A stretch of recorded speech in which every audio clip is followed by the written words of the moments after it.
engkau keras terhadap orang yang tua, melainkan tegurlah dia sebagai bapa. Tegurlah orang-orang muda sebagai saudaramu, perempuan-perempuan tua sebagai ibu, dan perempuan-perempuan muda sebagai adikmu dengan penuh kemurnian. Hormatilah janda-janda yang benar-benar janda.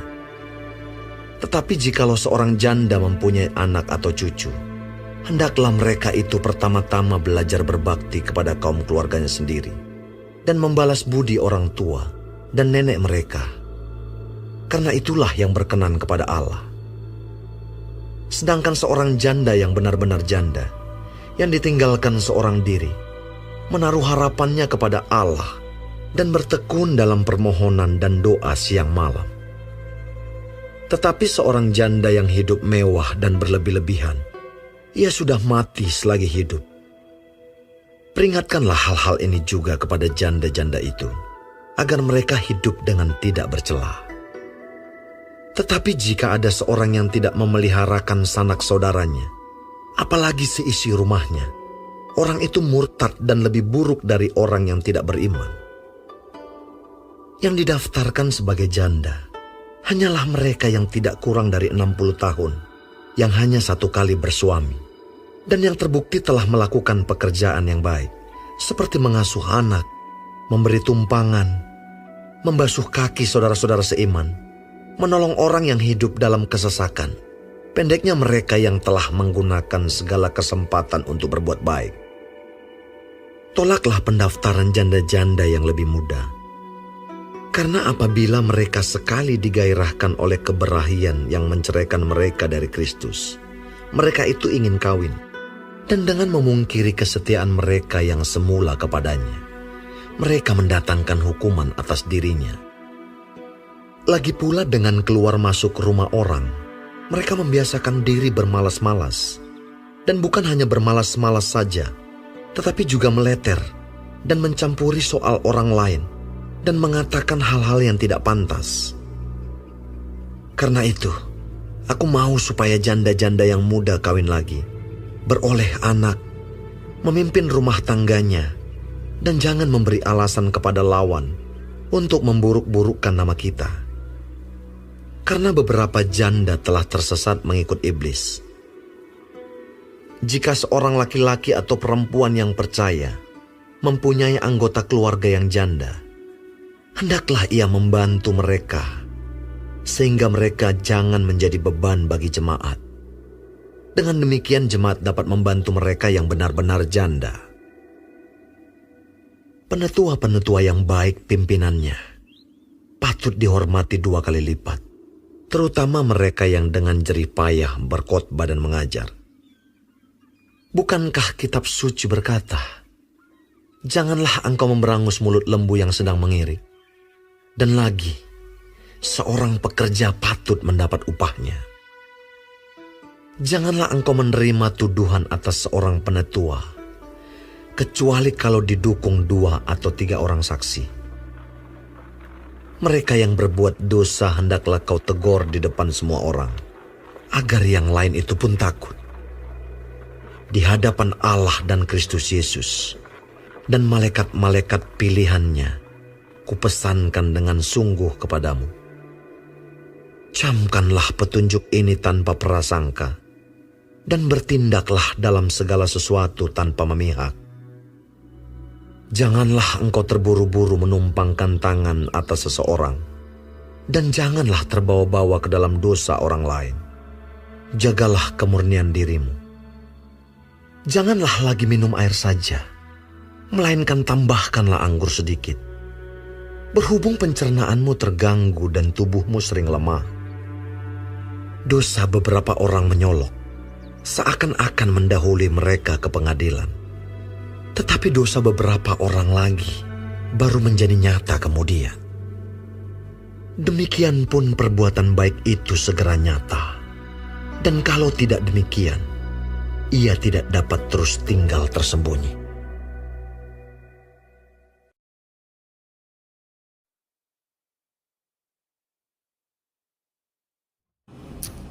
Shalom saudara-saudaraku yang kekasih di dalam Tuhan Yesus Kristus.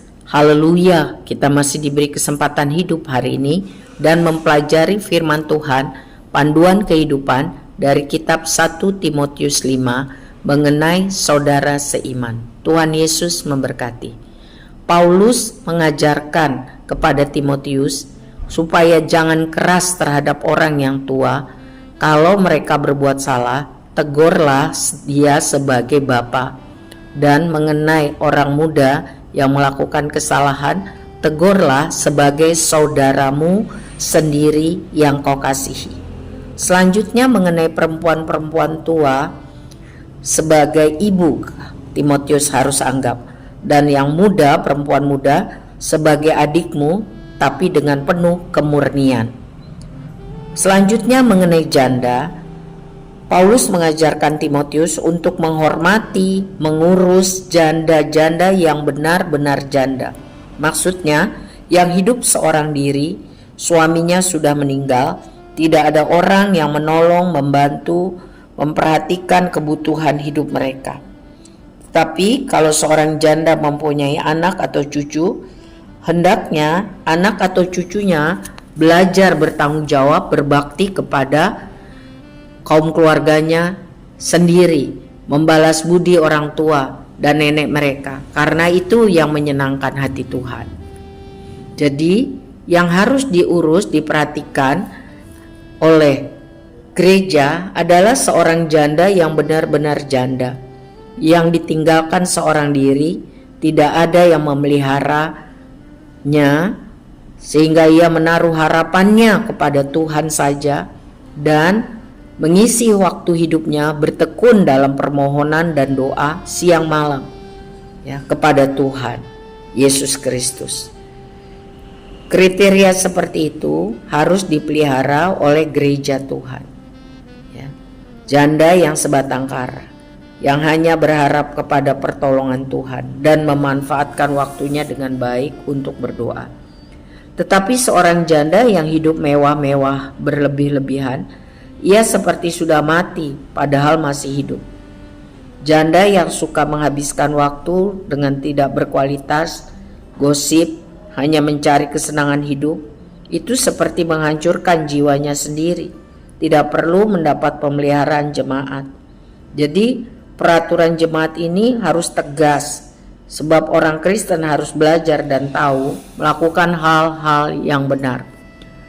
Kalau ada orang yang mengaku Kristen tetapi tidak memelihara sanak saudaranya, lebih-lebih keluarga dekatnya sendiri yang membutuhkan bantuan, jangan berani menyebut dirinya Kristen, karena orang seperti itu lebih buruk kelakuannya daripada orang yang tidak percaya kepada Kristus. Jelas dan tegas, bukan? Jadi yang dibantu oleh gereja hanya janda yang memenuhi kriteria berikut, yaitu yang umurnya lebih dari 60 tahun, telah menjadi istri dari satu suami saja, ia mempunyai kriteria nama yang baik karena perbuatannya selama ini, bertanggung jawab mengurus keluarganya dengan baik, bersikap ramah kepada orang, melayani orang percaya, suka membantu orang susah, dan segala pekerjaannya yang baik dia lakukan dengan sungguh-sungguh. Paulus mengajarkan untuk tidak memasukkan ke dalam daftar janda yang masih muda, karena kalau suatu hari mereka punya keinginan untuk menikah lagi, maka membuat mereka akan menggagalkan janji mereka untuk hidup fokus hanya melayani Tuhan. Jadi mereka akan terkena hukuman karena mengingkari janji. Dan juga janda-janda yang malas, yang menghabiskan waktu untuk gosip, ngobrol, mencampuri urusan orang lain dan melakukan hal-hal yang tidak pantas, itu tidak perlu dibantu. Dan Paulus mengatakan lebih baik janda-janda yang muda itu menikah lagi, punya anak, urus rumah tangganya, sehingga tidak punya nama yang buruk, tidak mempermalukan nama Tuhan. Karena menurut pengamatan Paulus ada beberapa janda yang tersesat dan mengikuti arus iblis, tidak menggunakan waktu hidup yang Tuhan berikan dengan baik. Ya. Sekali lagi Paulus mengingatkan bahwa keluarga seorang janda harus bertanggung jawab memelihara janda itu. Tidak membiarkan jadi beban jemaat, supaya jemaat dapat menggunakan uang yang ada untuk mengurus para janda yang benar-benar sebatang kara, benar-benar janda. Selanjutnya Paulus memberi petunjuk nasihat lain mengenai gembala sidang. Timotius harus mengamati, mengevaluasi, dan mensupervisi gembala-gembala sidang. Gembala sidang yang melakukan pekerjaan dengan baik layak mendapat gaji yang pantas dan penghargaan yang tinggi, yaitu orang-orang yang telah bekerja keras untuk berkhotbah, untuk mengajar jemaat. Ya, seorang pekerja yang berkualitas patut mendapat upah yang benar. Kalau ada tuduhan terhadap gembala sidang, harus didengar dari 2 atau 3 orang saksi. Jika ia benar-benar berdosa, maka Timotius harus menegur di muka seluruh jemaat, supaya kesalahannya tidak ditiru orang yang lain. Timotius diajar untuk melakukan tugas tanggung jawabnya sungguh-sungguh di hadapan Tuhan. Walaupun gembala sidang itu sahabatnya, dia harus tidak membedakan satu dengan yang lain. Perlakuan harus sama. Ya, Paulus tegas ya untuk Timotius melakukan tugas tanggung jawabnya. Lalu Paulus juga mengajarkan Timotius untuk tidak tergesa-gesa memilih seorang gembala sidang. Kalau ada dosa-dosa yang tidak diketahui, ya, jadi check and recheck. Jaga dirimu supaya tidak jatuh dalam dosa. Selanjutnya Paulus mengingatkan supaya Timotius jangan hanya minum air putih saja. Sekali-kali harus minum sedikit anggur sebagai obat pencernaannya, karena Timotius sering lemah tubuhnya atau sering sakit. Jadi Paulus selain memberi tugas instruksi, dia juga memperhatikan keadaan Timotius, contoh yang baik. Nah, kembali Paulus mengingatkan bahwa ada beberapa orang yang hidup berdosa, ya, termasuk pemimpin atau gembala sidang. Semua orang tahu akan hal tersebut, tapi tidak berbuat apa-apa. Timotius jangan seperti itu. Dia harus berani bertindak dengan adil dan benar. Asal beritanya itu jelas, sudah terbukti dari beberapa saksi. Tetapi tentang hal-hal lain yang tidak jelas, semuanya akan terbuka pada hari penghakiman terakhir, ketika Yesus datang sebagai Raja dan Hakim. Bagian Timotius, lakukan tanggung jawab dengan benar, dengan sungguh-sungguh, sesuai dengan instruksi yang sudah disampaikan Paulus. Jadi tidak mudah buat Timotius, ya. Dikatakan bahwa tidak ada yang tersembunyi di hadapan Tuhan. Suatu waktu pasti akan diketahui. Jadi pelajaran yang kita dapat dari kitab 1 Timotius 5 ini, betapa pentingnya prioritas dalam pelayanan. Gereja dan orang percaya harus belajar menjalankan hubungan, termasuk menegur sesama di dalam persekutuan. Orang yang bersalah jangan didiamin atau kita pura-pura nggak tahu. Harus dikasih tahu, ditegur, supaya maksudnya bertobat. Selanjutnya, gereja harus menjadi jawaban bagi kebutuhan orang akan kasih Kristus. Ya, gereja harus jadi jawaban. Calon pemimpin jemaat harus diseleksi dengan ketat. Para pemimpin jemaat harus setia mengajar, ya. Harus setia mengajar, harus setia mempersiapkan firman dengan sungguh, harus menggembalakan dengan serius. Orang yang melakukan itu harus didukung dan dihormati. Tetapi jika pemimpin jemaat berbuat dosa, harus ada bukti-bukti yang kuat, saksi-saksi 2-3 orang, dan ditegur di depan jemaat. Tujuannya supaya bertobat dan tidak dilakukan lagi. ada disiplin secara rohani. Jadi gereja juga patut melakukan disiplin. Jangan karena alasan kasih maka tidak ada disiplin. Justru kalau kita mengasihi, kita mendisiplin dan menegur.